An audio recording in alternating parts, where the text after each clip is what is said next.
이 협력은 우리 교육의 가장 중요한 일관성과 같은 맥락입니다. 이 부분을 원뿐만 아니라 가정에서 같이 해주셔야 학교 갈 준비가 잘 되는 겁니다. 세 군데에서, 그러니까 주 양육자인 이 분들 사이에서 똑같은 교육이 이루어진다면 당연히 효과가 클 겁니다.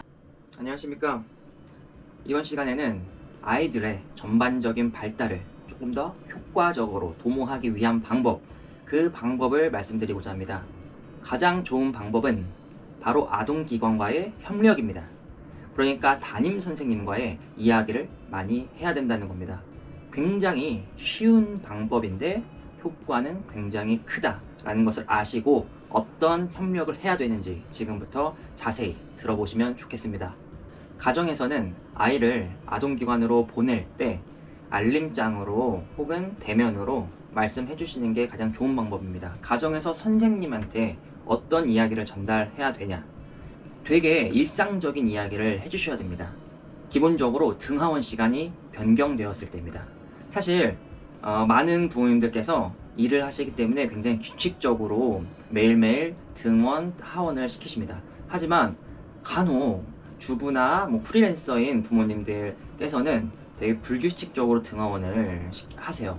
그래서 만약에 규칙적인 등하원을 하는 아이다, 그러면 다른 시간대에 등원 혹은 하원을 해야 되는 그런 상황, 가령 병원을 갔다 온다거나 오후에 일찍 하원해서 여행을 간다거나 이런 상황들은 미리 알림장으로 전달하는 게 좋겠습니다. 왜냐하면 담임 선생님들이 이걸 미리 알고 있어야 하원할 때 미리 준비를 상황에 맞춰서 해주실 수가 있습니다. 장애통합 같은 친구들은 외부 치료가 다양하게 있기 때문에 외부 치료의 시간이 조금 당겨졌거나 밀렸거나 혹은 취소가 됐거나 아니면 보강을 한다거나 이런 내용을 미리 담임 선생님한테 알려줘야 담임 선생님도 그에 맞춰서 일과를 준비할 수가 있습니다.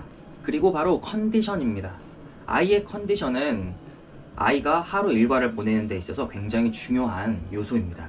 그래서 아이가 밤잠을 조금 잤다, 설쳤다, 혹은 일찍 일어났다, 늦잠 잤다, 이런 부분, 그리고 식사량, 밥을 조금 먹었을 때는 이제 점심시간에 조금 더 많이 먹을 수 있게 도와줄 수 있고, 혹은 아침에 많이 먹었다, 혹은 속이 안 좋다, 그런 이야기를 전달하면 점심시간에 적게 먹을 수가 있습니다.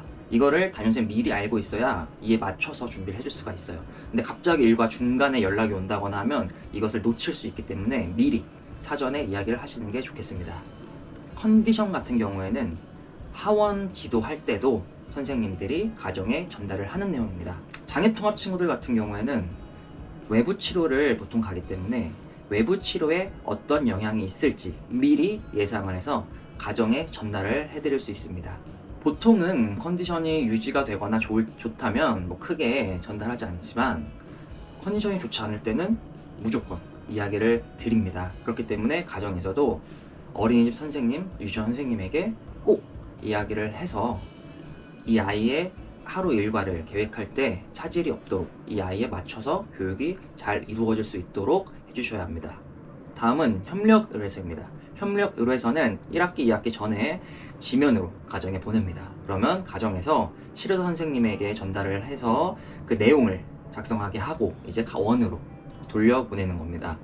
이 협력 의뢰서는 치료 내용을 자세하게 적고 이제 원에서 지도해 줄 수 있는 그 방법에 대해서 추천을 해주는 그런 내용이 적혀 있습니다. 그러니까 치료 내용이 고스란히 남아있는 거기 때문에 이게 원에서 알고 있다면 굉장히 일반화하는데 굉장히 효과적일 것입니다. 그리고 1, 2학기 때 협력의뢰서 뿐만 아니라 보통 치료 끝나고, 그러니까 수업 끝나고 면담을 짧게 할 때 그 내용을 원으로 계속 지속적으로 알려주면 좋겠습니다. 이거를 지속적으로 알려준 부모님의 자녀는 굉장히 일반화하는데 효과가 컸고, 그리고 이 친구의 일과 중에 어떤 내용을 다룰지, 어떤 교육을 할지 여기에 있어서 굉장히 도움이 많이 됐습니다. 그래서 치료 내용을 자주 담임 선생님한테 이야기해 주시는 게 좋겠습니다.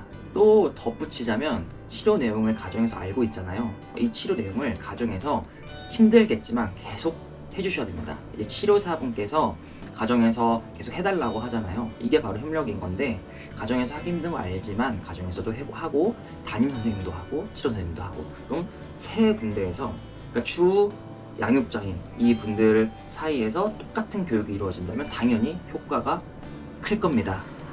이제 원에서 하고 있는 교육 내용은 보통 기본생활 습관 내용인데 여기에 사실 자조기술이나 뭐 언어 의사소통이나 인지나 모든 게 다 포함은 돼 있습니다. 근데 우리는 아이가 학교에 가기 위한 내용을 주로 다루기 때문에 이 부분을 원뿐만 아니라 가정에서 같이 해주셔야 학교 갈 준비가 잘 되는 겁니다. 그래서 이 협력 내용도 담임선생님이 이야기했을 때 흘려듣지 마시고 가정에서 꼭 같이 해서 학교 갈 준비가 될 수 있도록 도와주시는 게 좋겠습니다. 가정에서 할 수 있는 협력 중에 또 기관에 협력할 수 있는 내용도 있습니다.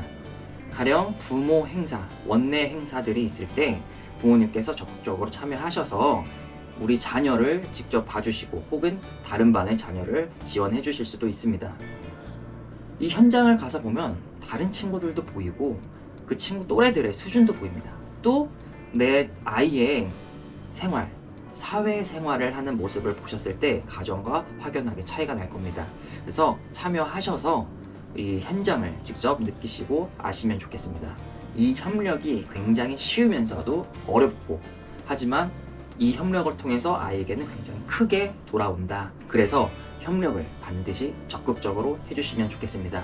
이 협력은 우리 교육의 가장 중요한 일관성과 같은 맥락입니다.